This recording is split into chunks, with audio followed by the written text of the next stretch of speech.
Okay, guys, welcome back to the channel. Today we are going to be discussing ChatGPT. So I'm not sure if you've been living under a rock for the past couple weeks, but this is one of the biggest things going on the internet right now. It's basically an AI-based system that you can type in questions and it will give you an automated response. So let's go ahead and dive right in. So I'm at the website here, which is let's go back.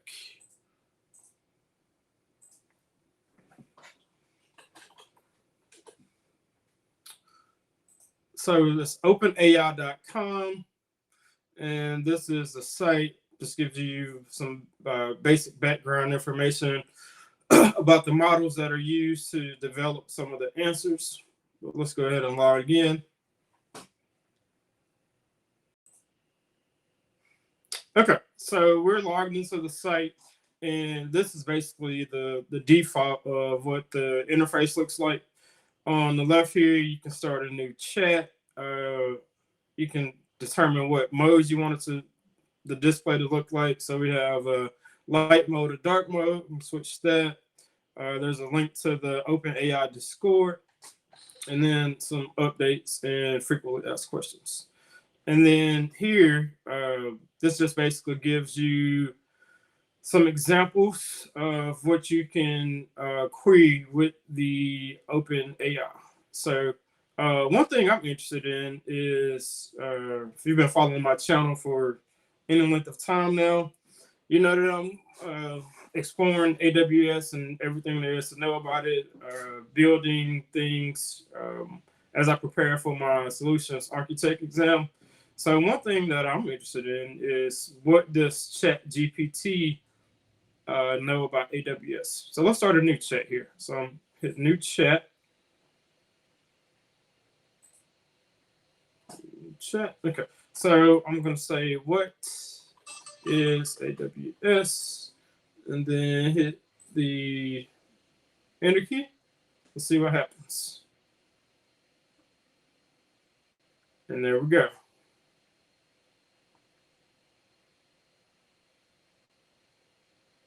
So this is just from this single question, and it's giving me all of this as a response. So Amazon Web Services is a collection of digital infrastructure services that developers can rent to build and run software applications. It includes a variety of services such as computing, storage, which is right on the money. All right, so let's say, what if so I'm a C# developer. So what if I want to know how to make a API request? So let's go C# make API request. Something real simple. All right. Here's an example. All right. So this is actually writing code for me. So it's created a brand new console app. Let's see what comes up here. And all this is automated. I'm not touching anything on the screen at this point. This is the response from the model itself. And this is actually pretty good.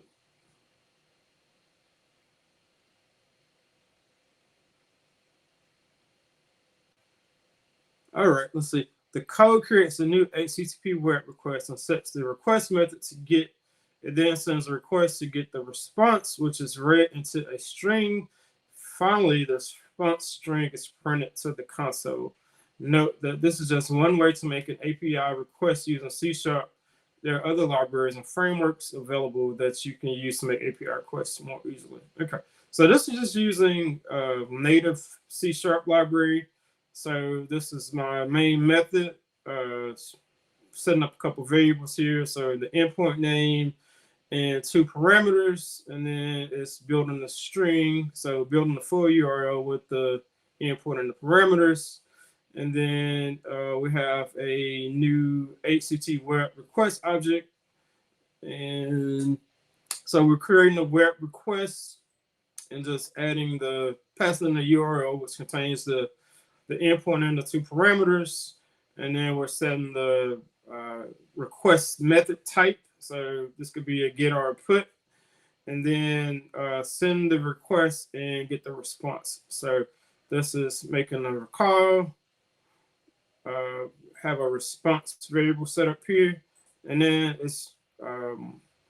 it uh, initiated or instantiated a new stream reader object, and then it's just saying read the response until it reaches the end, and then it's printing the response here out to the console, which that's actually pretty cool.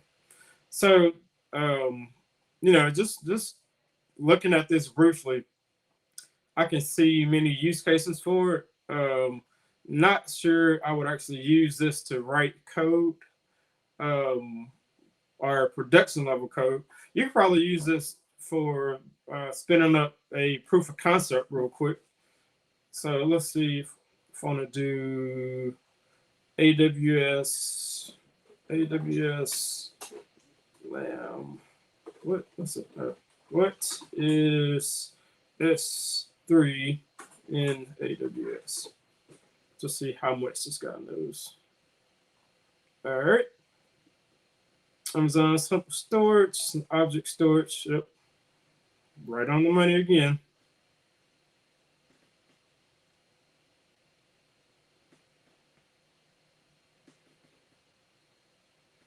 Okay. So the responses here are right on the money. They're a little verbose for me, but hey, it works. Let's see. And then let's see if we regenerate a response. What does that do? Okay, it's just the same thing. Okay. All right. So let's go to a new chat. Trade to decline inappropriate requests. Let's see. Let's use some of this built-in examples this has here.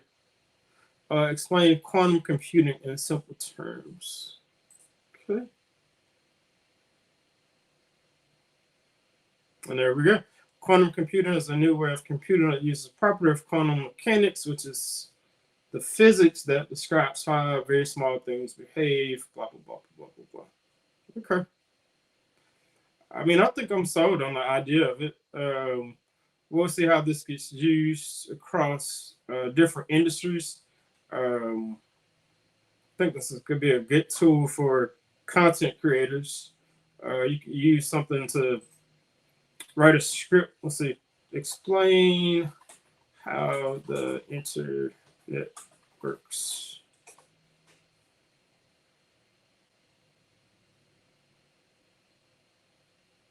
Network of computers, so network of networks. Yep.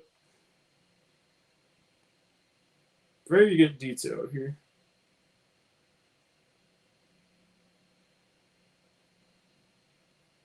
All right, well, I think we'll leave it at that. Like I said, this is the site openai.com, and just gives you some information about the model that they use, basically how they trained it.